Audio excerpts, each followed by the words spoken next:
Assalamualaikum warahmatullahi wabarakatuh. Perkenalkan, nama saya Siti Fatimah dengan NIM 19081061178. Di sini saya ingin menyampaikan mengenai hasil pengamatan dari ekologi umum mengenai suksesi.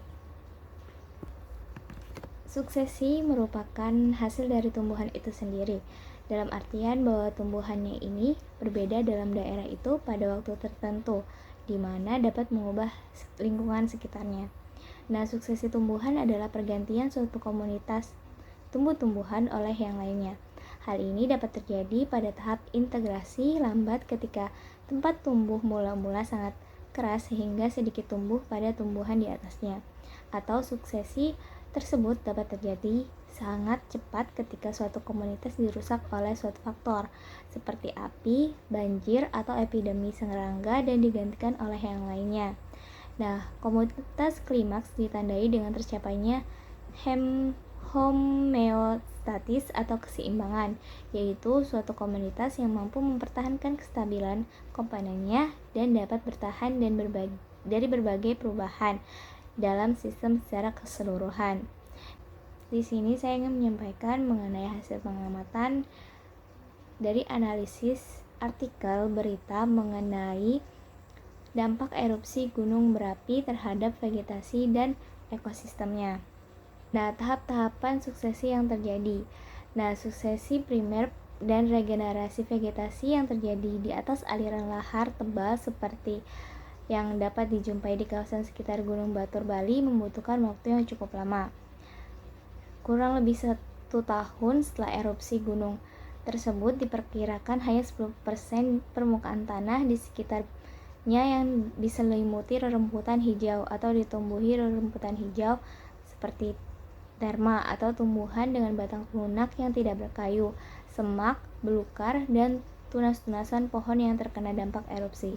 Nah, secara keseluruhan pada saat itu hanya ditemukan sekitar 83 jenis tumbuhan, sedangkan sisanya permukaan tanah atau 90% lainnya tetap gundul.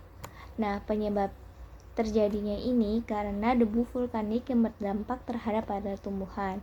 Debu-debu vulkanik yang jatuh dan melekat pada bagian atas dedaunan bisa mengganggu proses fotosintesis sehingga memperlambat pertumbuhan. Nah, biasanya hujan yang disertai angin ini bisa menghilangkan debu-debu, akan tetapi perlu beberapa waktu.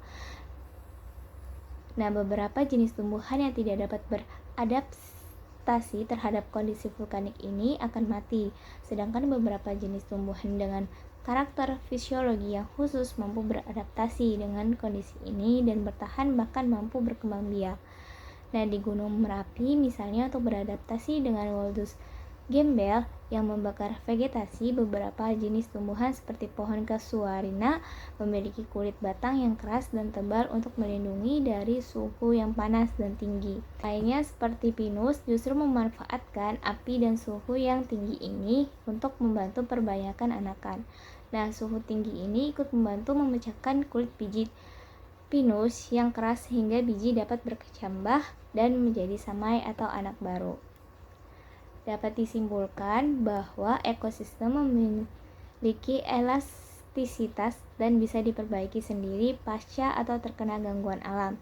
Dengan demikian, krusial buat memantau dinamika ekosistem dan perubahan landscape dan vegetasinya, supaya dapat dipengaruhi taraf suksesinya sendiri.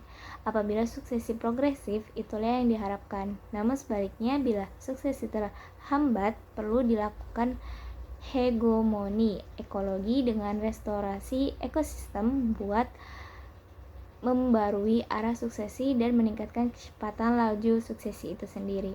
Mungkin cukup sekian yang bisa saya sampaikan mengenai praktikum kali ini. Kurang lebihnya mohon maaf. Saya akhiri. Wassalamualaikum warahmatullahi wabarakatuh.